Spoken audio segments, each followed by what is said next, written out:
برائے مہربانی اپنے دل کی گہرائی کا مقابلہ موسیٰ کے دل سے کیجیے. قوت اور فضل کو اپنا شعار بنا لیجیے تاکہ آپ خدا کی نظر میں بہترین برتن بن سکیں. خداوند کے نام میں میری آپ کے لیے یہ دعا ہے. عزیز بھائی اور بہنوں، موسیٰ کی تیسری نیکی جو خدا کے حضور پسندیدہ تھی، اسے گنتی 12ویں باب کی 3 آیت میں بیان کیا گیا ہے. اور موسیٰ تو روئے زمین کے سب آدمیوں سے زیادہ حلیم تھا. آپ کو معلوم ہونا چاہیے کہ خدا باپ حلیمی و فروتنی سے کتنا خوش ہوتا ہے. آپ اپنے آپ کو ٹٹولیں کہ آپ کتنے حلیم و فروتن ہیں یا نہیں. کیا آپ جانتے ہیں کہ خدا حلیم و فروتنوں کو کتنا پیار کرتا ہے اور اس صفت سے وہ کتنا خوش ہوتا ہے؟ خدا کے تمام لوگ حلیم تھے. اپنے خداوند یسوع مسیح کے متعلق سوچئے، وہ کس قدر حلیم تھا. خدا کے کلام میں روحانی فروتنی بیان کی گئی ہے، جس کا مطلب ہے نیکی کے ساتھ ساتھ دل میں حلیمی و فروتنی کا بھی ہونا.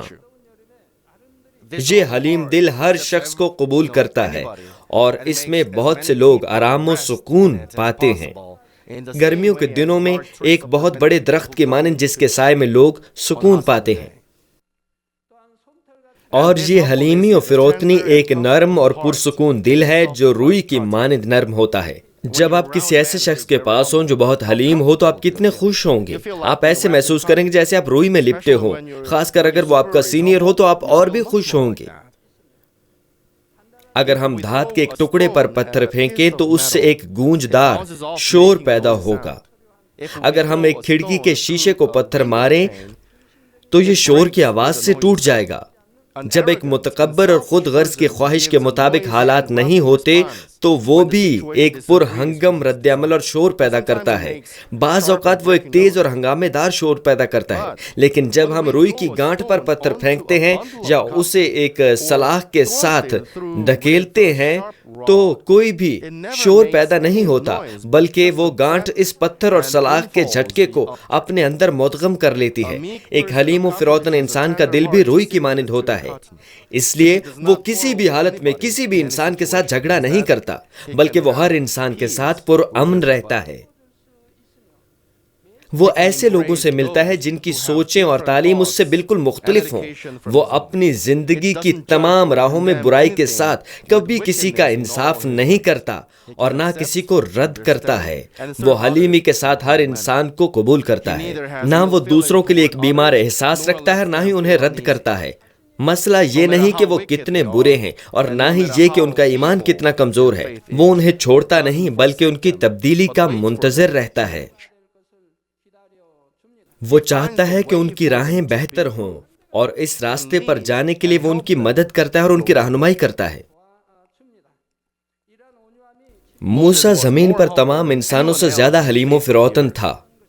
وہ اسرائیلیوں کو مصر کی سرزمین سے نکال کر کنعان میں لے گیا اور صحرا کے راستے میں 40 سال تک بے شمار دکھ اور مشکلات سہتا رہا. آپ کے مشن اور پیرش میں بہت ساری مختلف قسم کی شخصیات اور لوگ ہوں گے جو صداقت کی وجہ سے تبدیل نہیں ہوتے اور دوسری مختلف چیزوں سے چمٹے رہتے ہیں.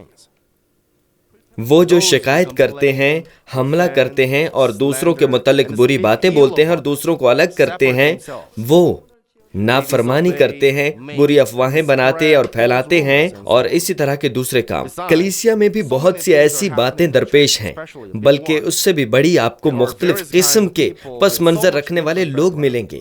بہت پڑھے لکھے، ان پڑھ، امیر، غریب، مہذب، مشہور، با اختیار اور اسی طرح کے اور بہت سے لوگ. ان کے لیے سکون میں رہنا بہت زیادہ مشکل ہے، اس لیے یقیناً شور ہوگا. جب اسرائیلی ملک مصر سے نکلے تو ان میں تقریباً 6 لاکھ مرد تھے اور موسیٰ کی رہنمائی میں عورتوں اور بچوں سمیت تقریباً 20 لاکھ لوگ تھے. دراصل یہ 20 لاکھ سے بھی زیادہ لوگ تھے. صرف مرد 6 لاکھ تھے. اگر ان سب کی بیویاں تھیں تو یہ 12 لاکھ ہوئے. اگر ہم بوڑھے کو اس میں شامل کریں تو یہ تعداد بہت زیادہ ہے. اور اگر ہم بچوں کو بھی گنیں تو یہ تعداد 20 لاکھ سے کہیں زیادہ تھی. صرف کہنے کے لیے کہا جاتا ہے کہ 20 لاکھ. اس مشکل اور پرخطر صحرائی راستے میں ایک بڑے ہجوم کی رہنمائی کرتے ہوئے موسیٰ نے بہت سی مشکلات برداشت کیں. انہوں نے بہت سے عجائبات اور معجزاتی نشانات دیکھے جو خدا نے موسیٰ کے ذریعے کیے تھے، لیکن پھر بھی انہیں کوئی نہ کوئی شکایت رہی، اور انہیں جب بھی کوئی مشکل درپیش آئی وہ اس کے خلاف بڑبڑاتے تھے. جب موسیٰ نے ایمان سے خدا کی فرمانبرداری کی تو بحیرہ قلزم 2 ٹکڑے ہو گیا اور وہ خشک زمین پر سے گزر گئے. لیکن جب بعد میں صحرا میں 3 دن تک وہ چلے تو انہیں وہاں پانی نہ ملا اور وہ موسیٰ کے خلاف شکایت کرنے لگے. در حقیقت انہوں نے پہلے ہی 10 آفات اور بحیرہ قلزم کے 2 ٹکڑے ہونے کے ذریعے خدا کے عجائبات کا تجربہ کیا. اگر ان کو تھوڑا سا بھی ایمان ہوتا تو وہ موسیٰ کے خلاف کبھی شکایت نہ کرتے، بلکہ ایمان سے اسے کہتے کہ اب ہمیں پینے کے لیے پانی دے. گرچہ وہ خدا کی عظیم قوت کے گواہ تھے تو بھی انہوں نے خدا کی اپنے ساتھ موجودگی پر ایمان نہ رکھا. مسیح میں عزیز بہنوں اور بھائیوں، کیا آپ ایمان رکھتے ہیں کہ خدا اس کلیسیا اور آپ کے ساتھ ہے؟ اس وقت موسیٰ نے ان سب کو برداشت کیا اور وہ ان کے لیے خدا کے حضور چلایا، اور مارا کے کڑوے پانی کو میٹھے پانی میں تبدیل کرنے کا معجزہ بھی اس نے دکھایا. انہوں نے مارا میں پانی پیا اور ان کا سفر جاری رہا. زیادہ عرصہ نہیں گزرا تھا کہ انہوں نے پھر شکایت کرنا شروع کی کہ ان کے لیے کھانے کو روٹی نہیں. ان کی شکایت کے الفاظ خروج 16 باب کی 3 آیت میں لکھے ہیں: کاش کہ ہم خداوند کے ہاتھ سے ملک مصر میں جب ہی مار دیے جاتے، جب ہم گوشت کی ہانڈیوں کے پاس بیٹھ کر دل بھر کر روٹی کھاتے تھے. آپ کے منہ سے نکلے الفاظ بہت اہم ہیں. امثال کی کتاب کہتی ہے کہ زندگی اور موت آپ کی زبان کی طاقت میں ہے. لیکن انہوں نے کیا کہا؟ انہوں نے کہا کاش ہم خداوند کے ہاتھ سے ہی مار دیے جاتے. انہوں نے ایسا کہا اور وہ سب بیابان میں مر گئے. ان کی دوسری نسل کنعان کی سرزمین میں گئی اور صرف 2 اشخاص یسوع اور کالب کنعان کی زمین میں گئے جنہوں نے شکایت نہ کی بلکہ خدا پر ایمان رکھا. سوائے ان 2 آدمیوں کے باقی سب لوگ مر گئے. اس لیے محسوس کریں کہ آپ کے منہ سے نکلے ہوئے الفاظ کس قدر اہم ہیں، کیونکہ تم تو ہم کو اس بیابان میں اسی لیے لے آئے ہو کہ سارے مجمع کو بھوکا مارو. وہ ایک ایسے آدمی کی مانند تھے جسے ڈوبتے ہوئے بچایا گیا ہو اور وہ اپنے بچانے والے سے کہے کہ تو مجھے دوبارہ اسی پانی میں پھینک دے.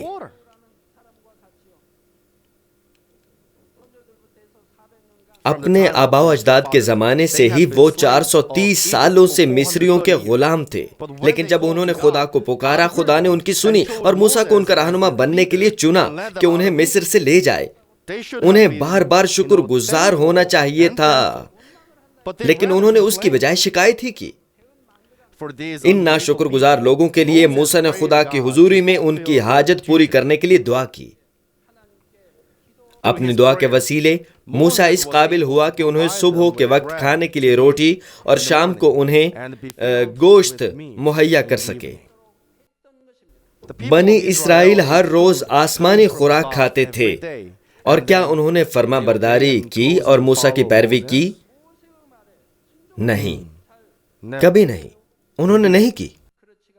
انہوں نے گناہ کے بیابان میں سفر کیا اور رفع دم میں خیمہ زن ہوئے تو ان کے لیے پینے کو پانی نہیں تھا.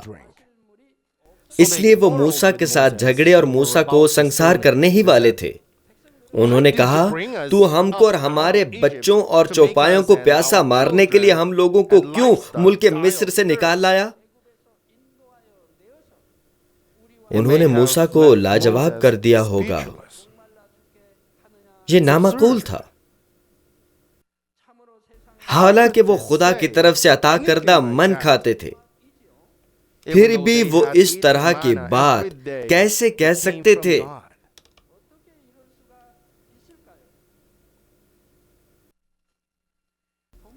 انسانی سوچ کے مطابق ان کا عمل اور کردار ناقابل معافی اور ناقابل قبول تھا. لیکن موسیٰ خدا کی حضوری میں گیا اور ان کے لیے دعا کی۔ وہ خدا کے حضور چلایا اور اس سے جواب ملا۔ اس نے بزرگوں کی آنکھوں کے سامنے چٹان پر اپنا عصا مارا اور اس میں سے پانی پھوٹ نکلا۔ اسرائیلی چھوٹی چھوٹی باتوں پر بھی بڑبڑاتے اور شکایت کرتے تھے اور شک کرتے تھے کہ خدا ان کے درمیان ہے یا نہیں۔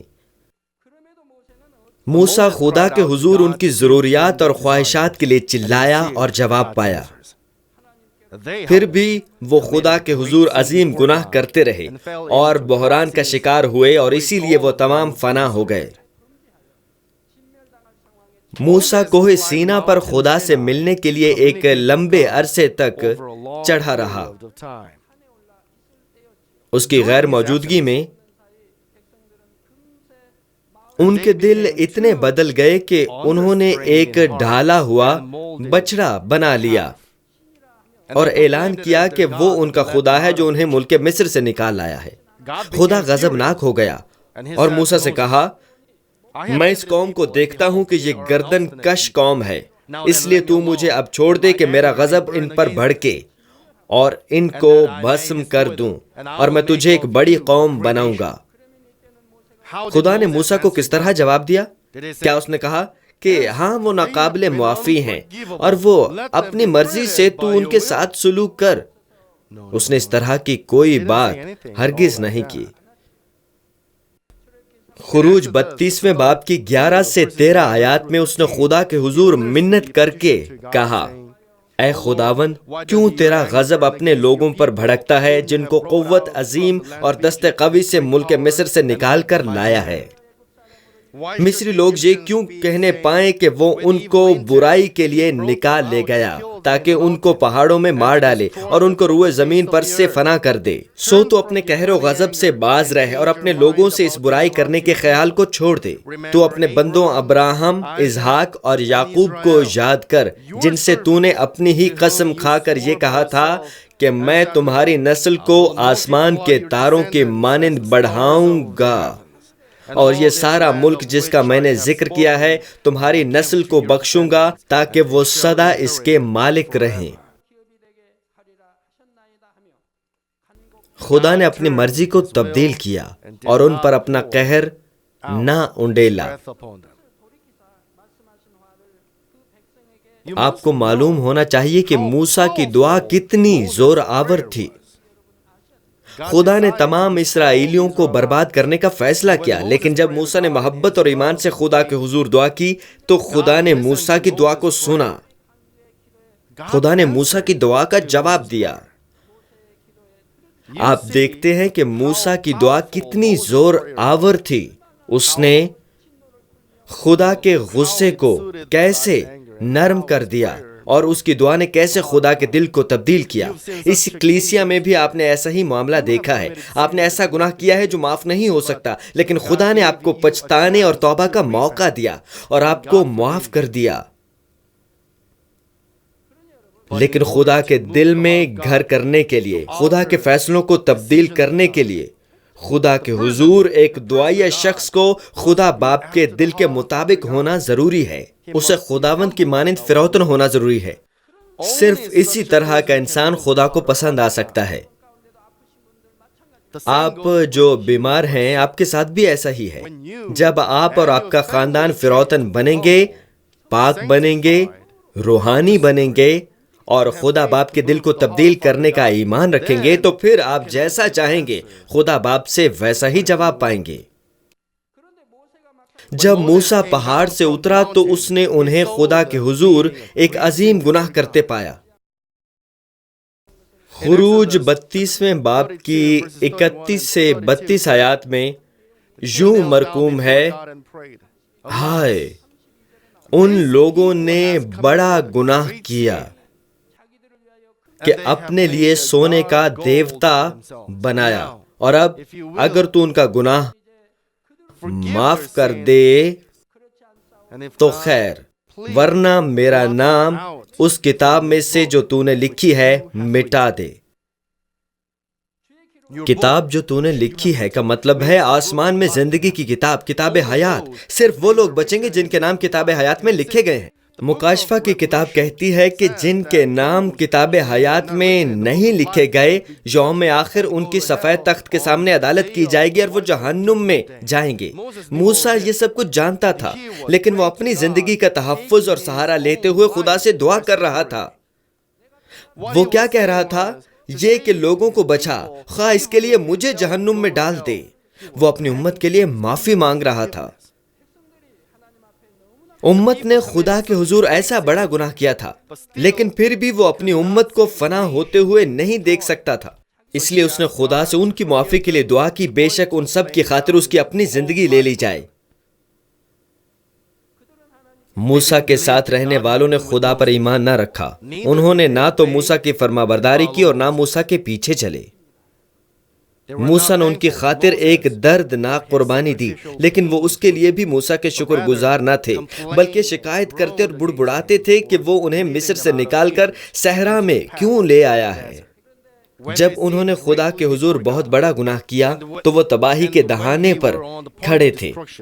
موسیٰ نے ان کی نجات کے لیے اپنی زندگی کو قربان کرنے کے لیے بھی نہ ہچکچایا۔ موسیٰ نے نیکی کا سب سے بڑا کام سر انجام دیا، جس میں اس نے دشمن کو اپنی زندگی دی، اور اس کامل نیکی کے ساتھ وہ گناہگار امت کا ساتھی بن گیا۔ اس لیے خدا باپ نے کہا کہ وہ روئے زمین پر سب آدمیوں سے زیادہ حلیم تھا۔ کیا آپ موسیٰ کی مانند حلیم نہیں ہونا چاہتے؟ موسیٰ جو خداوند خدا کے سامنے کھڑا ہوا، یہ کتنا اچھا ہے۔ آپ روحانی طور پر کتنے لوگوں کو گلے لگا سکتے ہیں؟ تو کیا آپ ان سے نہیں ملیں گے؟ یعنی آپ کے بچے جن کو آپ نے پیدا کیا اور آپ نے ان سے جھگڑا کیا، کیا آپ ایسا ہی اپنے شوہر یا بیوی، بھائیوں اور بہنوں کے ساتھ کریں گے؟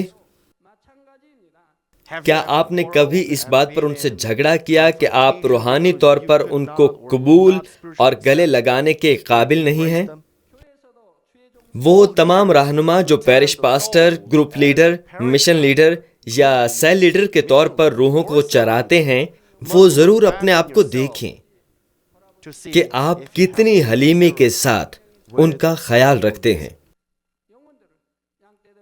کیا آپ نے نیکی اور پیار کے ساتھ اپنی بھیڑوں کی رہنمائی کی ہے، یا آپ نے اپنے خیالات کے مطابق نافرمانی کی ہے؟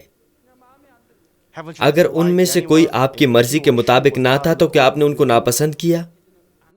مسئلہ یہ نہیں کہ حالات کیسے ہیں اور وہ کیسے ہیں۔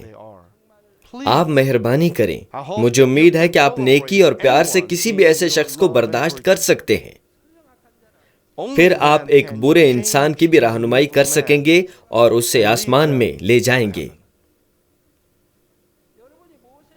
اگر آپ موسیٰ کی نیکی کو سچائی سے سمجھتے ہیں تو پھر دوسروں کے اعمال کو یہ کہتے ہوئے الزام نہیں دے سکتے کہ انہوں نے آپ کے ساتھ بہت غلط کیا ہے۔ کچھ لوگ یہ کہتے ہیں کہ انہوں نے بہت برداشت کیا ہے، انہوں نے بہت صبر کیا ہے، لیکن اب مزید کرنا ناقابل برداشت ہے، اس لیے وہ اب انہیں معاف نہیں کر سکتے۔ انہوں نے ایسا کیا کیا ہے کہ آپ انہیں معاف نہیں کر سکتے؟ آپ کو آخر تک انہیں معاف کرنا ہے، صرف اسی وقت آپ کے پاس معاف کرنے والا دل نہیں ہے۔ اپنے دل میں ان احساسات کو دبائے رکھنے کی بجائے صرف آپ کو انہیں معاف کرنا ہے، ان کو معاف ہی کرتے جانا ہے۔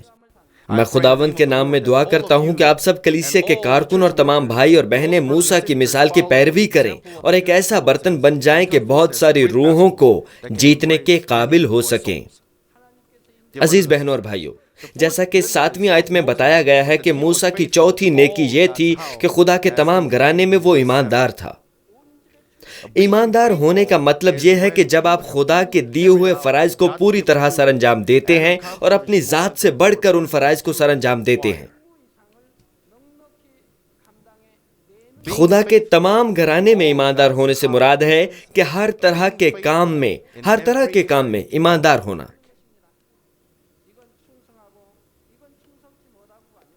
ہماری خواتین اراکین، آپ سیل لیڈر ہیں یا ضلعی لیڈر ہیں، آپ خدا کے کاموں میں اتنی زیادہ مصروف ہیں کہ آپ اپنے گھر کے کاموں میں اتنی ایماندار نہیں ہیں۔ آپ کے پاس شوہر کے لیے وقت نہیں ہے. آپ اپنے بچوں کے اسکول کے ہوم ورک کی پرواہ نہیں کرتی. تو کیا ہمارا خدا باپ آپ سے حقیقی خوش ہوگا؟ ہمارا خدا ان کو پیار کرتا ہے جو خدا کے تمام گھرانے میں ایماندار ہوں. یقیناً خدا کی بادشاہی سب سے پہلے نمبر پر ہے، لیکن آپ کو ایک ماں اور ایک بیوی کے طور پر بھی ایماندار رہنا ہے. بے شک آپ اپنے کاروبار میں بہت مصروف ہوں تو بھی ایک شوہر اور باپ کے طور پر آپ کو ایماندار رہنا چاہیے. آپ خدا کا کام کرنے میں بہت مصروف ہیں اور آپ گھر کے کام نہیں کرتی، اپنے شوہر کی مدد نہیں کرتی، اور آپ اپنے شوہر سے کہتی ہیں مجھے سمجھو میں مصروف ہوں. آپ کو ایسا نہیں کرنا چاہیے. جب آپ کا شوہر روح میں آ جاتا ہے اور خدا باپ کو بہت زیادہ پیار کرتا ہے تو آپ کا شوہر آپ کو اس طرح کہے گا، آپ کی مہربانی ہوگی، خدا کا کام پہلے کرنا ہے. تمہارے لیے اراکین سے مل کر رات کو دیر سے آنا کوئی بڑی بات نہیں ہے. کھانا میز پر یا فریج وغیرہ پر رکھ دینا اور میں آ کر خود ہی اسے لے لوں گا. کسی بات کے لیے پریشان نہ ہونا. اگر آپ کا شوہر اس طرح کا ہے تو یہ کتنا اچھا ہے. لیکن پھر بھی آپ کو خدا کے سارے گھرانے میں ایماندار ہونا ہے. اسی سے ہمارا خدا باپ خوش ہوتا ہے. اگر آپ ایک بات میں ایماندار ہیں اور دوسرے میں نہیں تو شیطان آپ پر الزام لگائے گا. اس لیے آپ کو ایسا نہیں کرنا چاہیے. اس لیے خدا کے سارے گھرانے میں ایماندار ہوں. اپنے دل، اپنی سنجیدگی اور اپنے وقت کو ایک طرف رکھتے ہوئے ہر قسم کی قربانی دینے کے قابل بنے. عبرانیوں 3 باب کی 5 آیت کہتی ہے موسیٰ ایک خادم کی طرح اپنے سارے گھرانے میں ان گواہیوں کے لیے جو اسے بعد ازاں دینی تھی ایماندار تھا. وہ ایک غلام کی طرح فرما بردار اور ایماندار تھا. غلام ایسا شخص ہے جو کسی انسان یا گھرانے کے مالک یا ذاتی نوکر کے طور پر اپنے فرائض سر انجام دیتا ہے. اس کے لیے لفظ غلام بتاتا ہے کہ موسیٰ نے اپنے آپ کو کتنا جھکایا اور وہ خدا کی طرف سے عطا کردہ فرائض میں کتنا وفادار تھا. اس کے علاوہ اس کو خدا نے ایک مقصد دیا تھا کہ اسرائیلیوں کو مصر سے نکال کر کنعان کی سرزمین میں لے جائے. موسیٰ کوئی رتبہ پانے کے لیے ان کا رہنما نہیں بنا تھا. اس کو خدا نے چنا تھا اور خدا نے بلایا تھا. لیکن اسرائیلیوں نے نہ تو اس کی باتیں سنی اور نہ ہی اس کی فرما برداری کی. انہوں نے چھوٹی چھوٹی مشکلوں اور تکلیفوں میں بھی موسیٰ سے شکایت کی اور اس سے جھگڑے. موسیٰ کا مقصد یہ تھا کہ ان سخت گردن لوگوں کو خدا کی طرف سے موعودہ سرزمین کنعان میں لے جائے. لوگوں کے ایک رہنما کے پاس اٹھانے کے لیے بہت بوجھ ہوتا ہے.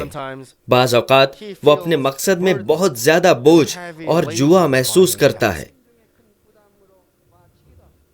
دنیا میں جب لوگ دیکھتے ہیں کہ ان کی کمپنی کو مشکلات درپیش ہیں تو کچھ کارکن اپنے ذاتی مفادات کے لیے اپنے آپ کو چھپا لیتے ہیں. کچھ رہنما اپنے سٹاف ممبران کی شکایات، برے رویے اور پستی پر غالب ہونے کے لائق نہیں ہوتے اور وہ خود اپنے آپ کو قتل کر لیتے ہیں. ایک رہنما کے لیے اپنی امت کے تمام بوجھوں کو اٹھانا آسان نہیں تھا. دل کے ہلکے لوگ بہت زیادہ دکھ اور بے آرامی محسوس کرتے ہیں کیونکہ موقع کے مطابق ان کی ذمہ داریاں پوری ہوتی نظر نہیں آ رہی ہوتی. لیکن موسیٰ نہ تو اپنی ذمہ داریوں سے دستبردار ہوا اور نہ ان سے بھاگا. اس نے اپنا مقصد کبھی ترک نہ کیا. وہ ایمان کے ساتھ ہر مشکل پر غالب آتا ہی گیا. اس نے صرف یہ نہیں سوچا کہ وہ ان کو مصر سے نکال کر کنعان کی سرزمین میں لے جائے. اس نے ایک باپ کی طرح ان کا خیال رکھا اور دن رات انہیں اپنے دل میں رکھا جیسے اس نے انہیں جنم دیا ہو. وہ اچھی طرح جانتا تھا کہ اسے انہیں جگانا ہے اور جیسی امت خدا چاہتا ہے ویسی نرم اور مہربان امت انہیں کیسے بنانا ہے. ان کا ایمان کمزور تھا اور جیسا معیار خدا چاہتا تھا اس کے مطابق نہیں تھے. وہ ہمیشہ خدا کے سامنے ان کے لیے روتا. اس کا دل ہمیشہ ان کے دکھ اور غم سے بھرا رہتا. وہ ان کے لیے پریشان اور دکھی ہو جاتا تھا. وہ ان کی پریشانی اور دکھوں کی وجہ سے بے آرام نہ ہوتا تھا. وہ جس دن سے وہ انہیں مصر سے نکال کر لایا، اس نے ایک لمحے کے لیے بھی آرام نہ کیا، حتیٰ کہ وہ دن آ گیا جب خدا نے اس کی روح لے لی. اس نے ان کے لیے بے شمار آنسو بہائے. ان کے لیے اس کی آہوں اور آنسوں بھری دعائیں بیان سے باہر ہیں. آپ کیوں سوچتے ہیں کہ وہ ہر وقت ان کے لیے ایمانداری سے خدا کے حضور دعا کرتا تھا؟ وہ دعا کرتا تھا کہ خدا ان کو ترک نہ کر دے، بلکہ ان کو اپنی مرضی کے مطابق چلائے. چونکہ موسیٰ کا دل ایسا تھا، اس لیے خدا بھی اس پر بھروسہ رکھتا تھا، اور وہ خدا کے ساتھ ساتھ چلتا رہا، اور اس نے قدرت کے بڑے بڑے عظیم کام کیے. حتیٰ کہ اس کلیسیا میں بھی خدا کے ایسے خادم ہیں جن کو خدا کی طاقت ملی ہوئی ہے، کیونکہ وہ خدا پر ایمان رکھتے ہیں اور صرف خدا پر توکل کرتے ہیں. صرف پاسٹر میوہنگ چونگ کے متعلق سوچیے جو افریقہ میں ہیں. خدا اس سے کتنے عظیم kام لے رہا ہے. ایک دفعہ خدا نے مجھے بتایا کہ اس کا رتبہ آسمان میں کس قدر بلند ہوگا. تب میں تھوڑا سا حیران ہوا کیونکہ اس کا رتبہ بہت بلند تھا. یقیناً خدا نے جو کچھ مجھے بتایا مجھے اس پر ذرا بھی شک نہیں. یقیناً میں نے شک نہیں کیا، لیکن اب آپ سمجھ سکتے ہیں کہ آسمان میں اس کا درجہ کتنا بلند ہوگا. افریقہ کے 54 ملکوں میں وہ تمام کلیسیائی رہنماؤں کو تعلیم دے رہا ہے. اس کے کئی مانمن بائبل سینٹر ہیں اور وہ خدا کا کلام سکھاتا ہے. اور کلیسیا کے کئی رہنما اور پاسٹر اس سے سیکھ رہے ہیں، اور انہوں نے وہاں پر 3000 سے زیادہ کلیسیائی شاخیں قائم کی ہیں. یہ کتنی حیران کن بات ہے. مانمن کلیسیا کل پیدا ہوئی، آج پیدا ہو رہی ہے، اور کل دوبارہ ضرور پیدا ہوگی. اس لیے بہت سے لوگ درخواست کرتے ہیں کہ ان کے ہاں مانمن کلیسیا کا آغاز کیا جائے، لیکن ہم ابھی ان سب کی خواہش پوری نہیں کر سکتے. پاسٹر چونگ کے رومالوں کی دعا والی میٹنگ کو دیکھ لیجئے. بہت سے لوگ وہاں ہوتے ہیں، بے شمار لوگ وہاں اکٹھے ہوتے ہیں، اس کی دعا لیتے ہیں. اندھے دیکھتے ہیں، بہرے سنتے ہیں، گونگے بولتے ہیں، لنگڑے کھڑے ہوتے، چلتے اور کودتے ہیں. ایڈز کے مریض شفا پاتے ہیں، اور کینسر دوسری بیماریوں والے لوگ شفا پاتے ہیں. وہ خدا باپ کو جلال دیتا ہے اور مسیحی ہو جاتے ہیں. ایسا کیوں ہوتا ہے؟ کیونکہ خدا اپنے خادم پر بھروسہ رکھتا ہے. خادم اپنا ایمان ظاہر کرتا ہے، اور اسی ایمان سے وہ خدا کا اعتماد حاصل کرتا ہے. اس نے اس کے چرواہے کی فرما برداری کی ہے. اس نے کبھی شکایت نہیں کی. اگر وہ مشرق کی طرف جانے کا فیصلہ کرتا ہے لیکن میں اسے مغرب کی سمت جانے کا کہتا ہوں تو وہ فرما برداری کرتا ہے اور مغرب کو چلا جاتا ہے. وہ دعا کرتا اور روزے رکھتا ہے. وہ بہت وفادار رہا ہے. افریقہ میں ٹریفک کا نظام اتنا اچھا نہیں جتنا آپ توقع کرتے ہیں. جب اسے جہاز نہیں ملتا تو دوسرے ملک جانے کے لیے وہ اپنی کار پر 12, 15 یا 20 گھنٹے تک چلاتا ہے. لیکن وہ اسی طرح سفر کرتا ہے، رات دن دعا کرتا ہے، پاسٹرز اور کلیسیاؤں کے رہنماؤں کو پڑھاتا ہے اور بے شمار دعائیا میٹنگز کرواتا ہے. پھر ہمارا خدا باپ اسے طاقت کیوں نہ دے گا؟ وہ آسمان پر عظیم آدمی کیوں نہ بنے گا؟ اگر استاد عظیم ہے تو اس کے شاگرد بھی سب عظیم ہوں گے.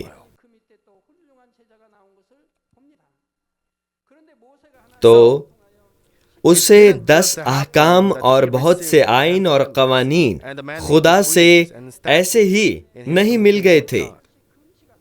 وہ ایک ویران پہاڑ پر چڑھا اور 40 دن تک دعا کی اور روزہ رکھا. آپ کو کیا لگتا ہے کہ یہ آسان تھا؟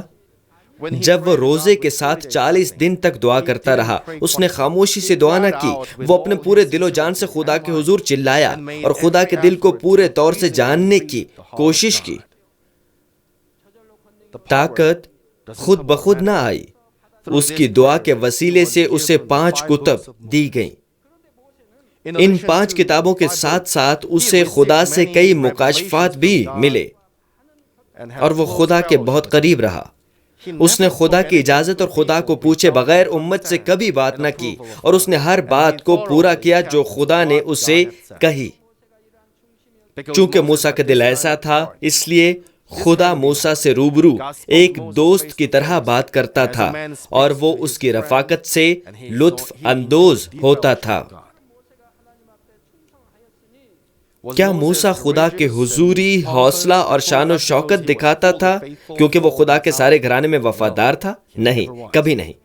اسرائیلیوں کی پہلی نسل جو مصر سے بچ کر باہر نکلے، جن کی عمر 20 سال تک تھی، ان میں سے صرف 2 مرد کنعان کی سرزمین میں داخل ہوئے، اور دوسری نسل نے موعودہ سرزمین کو فتح کیا۔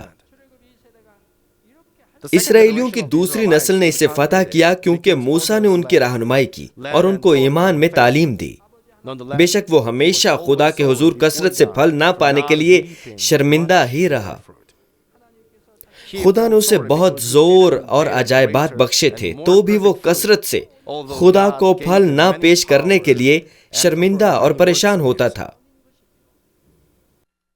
موسیٰ کسی بھی نااہل خادم سے زیادہ حلیم و فروتن تھا جو یہ کہتا ہے میں نے اپنا قرض پورا کر دیا ہے، اور وہ بھی ایسے کام کو کرنے کے بعد جو کہ اس کو سپرد کیا گیا ہو۔ جب لوگوں کی تعریف کی جائے تو وہ مغرور ہو جاتے ہیں، وہ بڑی آسانی سے تبدیل ہو جاتے ہیں، وہ شیخی باز بن جاتے ہیں۔ لیکن جب موسیٰ کو خدا سے زیادہ طاقت ملی اور خدا سے زیادہ محبت ملی تو وہ اور زیادہ حلیم بنا اور اس نے اور زیادہ خدمت کی۔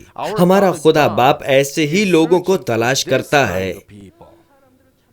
اس قسم کے بیٹے، بیٹیاں، خادم اور کارکن خدا چاہتا ہے۔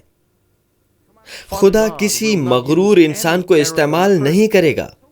آپ کا اپنے متعلق کیا خیال ہے؟ کیا آپ نے کبھی سوچا ہے کہ آپ کا کام بہت زیادہ اور مشکل تھا اور آپ اس کو چھوڑنا اور آرام کرنا چاہتے ہیں؟ مہربانی سے موسیٰ کے دل کو اپنے ذہن میں لائیں جس نے کبھی سکون سے آرام نہ کیا، کیونکہ جس دن وہ انہیں ملک مصر سے نکال کر لایا، حتیٰ کہ خدا اسے آسمان پر اٹھا لیا، وہ لوگوں کی پریشانی کی وجہ سے کبھی آرام میں نہ رہا۔ موسیٰ کے دل کو یاد کریں جو خدا کے سارے گھرانے میں ایماندار اور وفادار تھا، جو خدا کو بہت سا پھل پیش نہ کر سکا، لیکن پھر بھی اس نے اپنی دوڑ جاری رکھی۔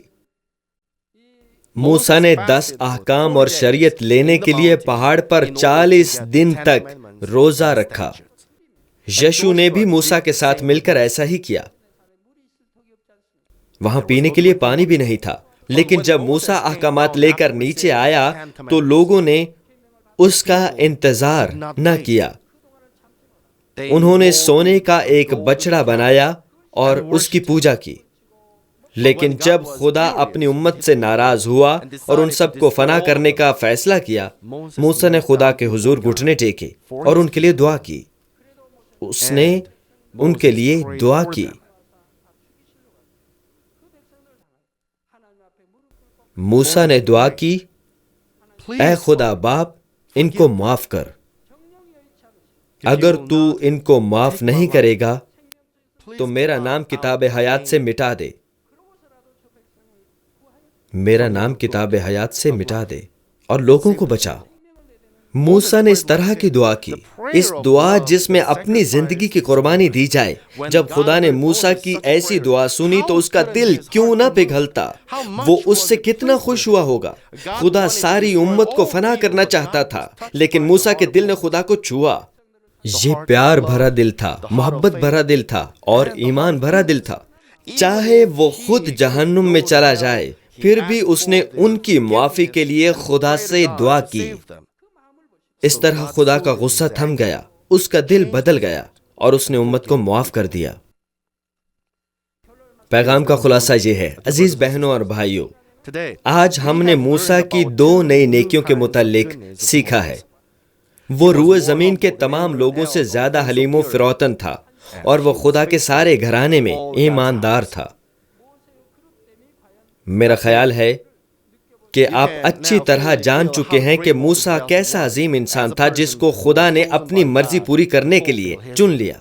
ایک ضرب المثل ہے کہ آندھی درخت کو ٹہنیاں نکالنے سے کبھی نہیں روک سکتی۔ جتنا بڑا اور لمبا درخت ہوتا ہے اتنے ہی اسے زیادہ مسائل درپیش ہوتے ہیں، لیکن ایک بڑے درخت کی جڑ بہت مضبوط اور گہری ہوتی ہے، وہ طوفانوں میں بھی مضبوط رہتا ہے، بے شک اس کی شاخوں سے آندھیاں آ کر ہی کیوں نہ ٹکرا جائیں۔ اور یہ درخت بہت سے پرندوں کے لیے ایک مضبوط پناہ گاہ اور ان کو ٹھنڈی چھاؤں مہیا کرتا ہے۔ مجھے امید ہے کہ آپ بھی ایسے ہی بڑے درخت بنیں گے۔ آپ بھی ایسا کر سکتے ہیں اگر آپ موسیٰ کی نیکی اپنے اندر رکھیں اور خدا کے کلام میں اپنا ایمان مضبوط رکھیں تو آپ بھی ایسا کر سکتے ہیں۔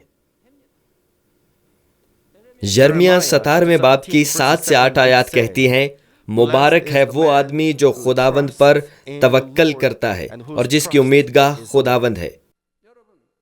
خدا کہتا ہے کہ مبارک ہے وہ آدمی جو خداوند پر توکل کرتا ہے اور جس کی امید گاہ خداوند ہے۔ کیا کوئی ایسا ہے جو یہ کہہ سکتا ہے کہ میں نے خداوند پر توکل کیا اور کوئی برکت نہیں پائی؟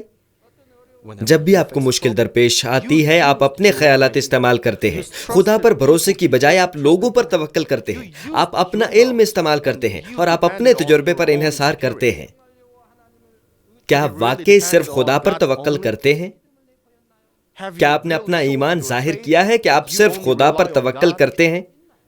جب آپ نے ایسا کیا تو کیا آپ کو جواب یا برکت ملی ہے یا نہیں؟ میں نے خدا کی کبھی اس طرح خدمت نہیں کی، میں نے کبھی اپنی سوچ کو استعمال نہیں کیا، میں نے کبھی اپنے تجربے پر بھروسہ نہیں کیا، میں نے صرف خدا پر توکل کیا ہے اور خدا پر ایمان بھروسہ رکھا ہے۔ میں نے جب بھی ایسا کیا خدا مجھ سے خوش ہوا اور اس نے مجھے برکت پر برکت عطا کی، اس لیے خدا نے مجھے ساری دنیا میں بہت سی بھیڑیں دی ہیں۔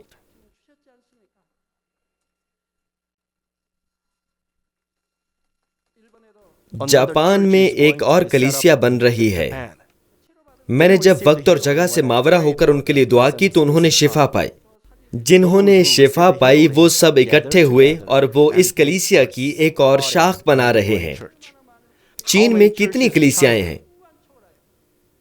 انٹرنیٹ کے ذریعے بہت سارے لوگوں نے مجھ سے دعا کروائی اور شفا پائی۔ ان کی خواہش ہے کہ ان کے ہاں کلیسیا قائم کی جائے۔ چین میں ہماری اور بھی کلیسیاں ہیں، لیکن یہ ایک بہت بڑا ملک ہے۔ وہاں جانے کے لیے 10 یا 15 گھنٹے ٹرین پر صرف ہوتے ہیں۔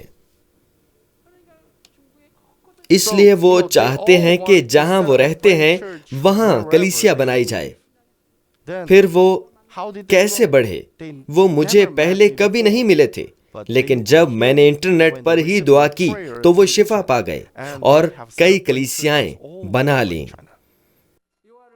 مبارک ہے وہ آدمی جو خداوند پر توکل کرتا ہے اور جس کی امید گاہ خداوند ہے، کیونکہ وہ اس درخت کی مانند ہوگا جو پانی کے پاس لگایا جائے اور اپنی جڑ دریا کی طرف پھیلائے، اور جب گرمی آئے تو اسے کچھ خطرہ نہ ہو بلکہ اس کے پتے ہرے رہیں۔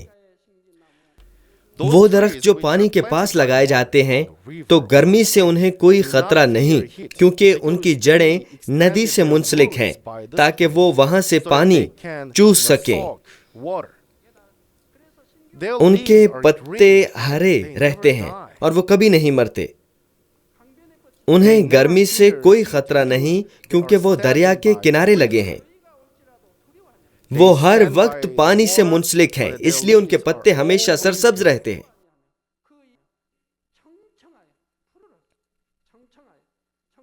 اور خشک سالی کا اسے کچھ خوف نہ ہو اور پھل لانے سے باز نہ رہے۔ دوسرے لفظوں میں یہ کہ اگر ہماری جڑیں خداوند اور خدا سے منسلک ہیں، اگر صرف ہم خداوند اور خدا پر بھروسہ رکھتے ہیں، خدا خود ہمارے ساتھ ہے اور ہمارے لیے ہر بات کی ضمانت دیتا ہے۔ میں خداوند کے نام میں دعا کرتا ہوں کہ آپ سب ایمان میں ایک مضبوط درخت بنیں اور خدا کی بادشاہی میں ایک قیمتی ہتھیار بن جائیں۔ یسوع مسیح کے نام میں آمین۔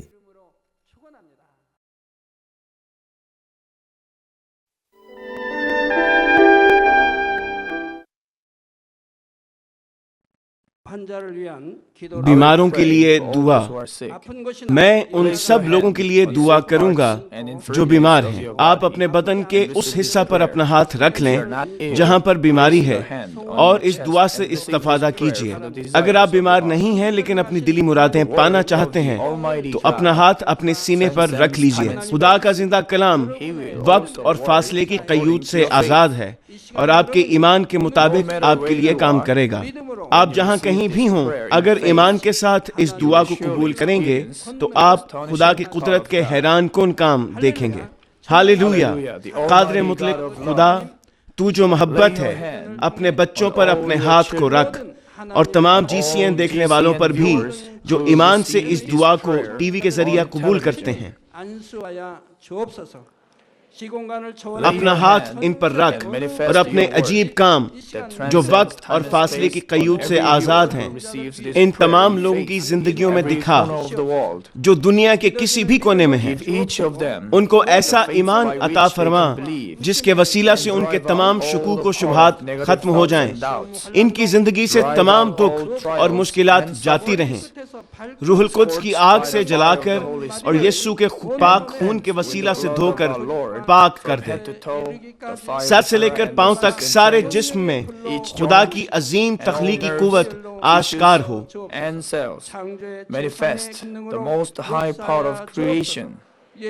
میں خداوند یسوع مسیح کے نام سے دشمن ابلیس اور شیطان، تمام بیماریوں، جراثیموں اور کمزوریوں کو حکم دیتا ہوں کہ ان بدنوں سے الگ ہو جائیں۔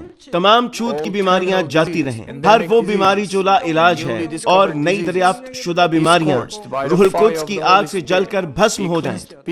آپ بیماری سے پاک ہو کر زور پائیں۔ معدے کا کینسر، پھیپھڑوں کا کینسر، رحم کا کینسر، جلد کا کینسر، آنتوں کا کینسر، ایڈز، لیوکیمیا، ذہنی امراض، دل کا عارضہ، پھیپھڑوں کی بیماریاں، ہر قسم کے زنانہ امراض، بلند فشار خون، شوگر، جلدی امراض، ہر قسم کی سوجن جاتی رہیں۔ پولیو، فالج، جوڑوں کا درد اور کمر کا درد یسوع مسیح کے نام میں ختم ہو جائیں۔ ہر قسم کا سر درد اور حادثات کے نتیجے میں پیدا ہونے والی ہر جسمانی تکلیف یسوع کے نام میں جاتی رہے۔ بیماری کی وجہ سے تھکان، نزلہ، زکام اور گلر جیسی بیماریاں روح القدس کی آگ سے جل کر بھسم ہو جائیں۔ مرگی، ذہنی معذوری، ذہنی دباؤ اور تمام ذہنی بیماریاں یسوع مسیح کے نام سے جاتی رہیں۔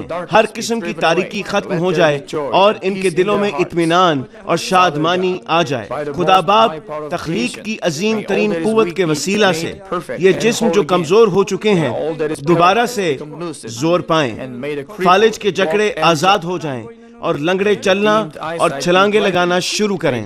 نظر کی کمزوری جاتی رہے، بہرے سننا شروع کر دیں، اندھے بینائی حاصل کریں اور گونگے لوگ بولنا شروع کر دیں۔ خدا باپ بانجھ خواتین کو اولاد کی برکت عطا فرما، ٹوٹی ہڈیوں کو جوڑ دے اور جسم کے تمام جلے ہوئے حصے مکمل طور پر شفا یاب ہو جائیں۔ نشہ کی لعنت میں گرفتار لوگوں کو روح القدس کی آگ کے وسیلہ سے پاک اور صاف کر دے۔ جسم کے تمام مردہ خلیے زندہ ہو جائیں، تمام تاریکی جاتی رہے اور ابلیس کی قوتیں نکل جائیں اور تباہیوں سے محفوظ رکھ اور ان کو برکت دے کہ وہ ایک خوشحال زندگی بسر کریں۔ اے خدا، اپنے فرزندوں کو گھروں اور کاروبار کی جگہ پر روح القدس کی آتشی باڑ میں محفوظ رکھنا اور تیری آنکھیں جو آگ کے شعلہ کی مانند ہیں ان کو دیکھتی رہیں۔ ان کا باہر جانا اور اندر آنا مبارک ہو۔ انہیں برکت دے تاکہ یہ لوگوں کو قرض دیں لیکن کسی سے کبھی قرض نہ لیں۔ انہیں حکمت اور عقل دے اور ان پر فضل کر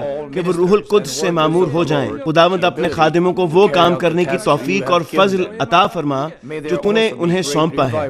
ہر چرچ میں ایک انقلاب برپا کر دے۔ اپنے بچوں کی رہنمائی کر تاکہ وہ تجھے جلال دیں جو بھی کام وہ کریں۔ اپنے عجائب کا ظہور فرما تاکہ وہ اپنے لبوں سے تیری گواہی دیں کہ وہ تجھ سے ملے ہیں اور تو ان کی دعاؤں کو قبول کرتا ہے۔ خدا باپ، میں تیرا شکریہ ادا کرتا ہوں اور صرف تجھے ہی سارا جلال دیتا ہوں۔ میں خداوند یسوع مسیح کے نام میں یہ دعا کرتا ہوں، آمین۔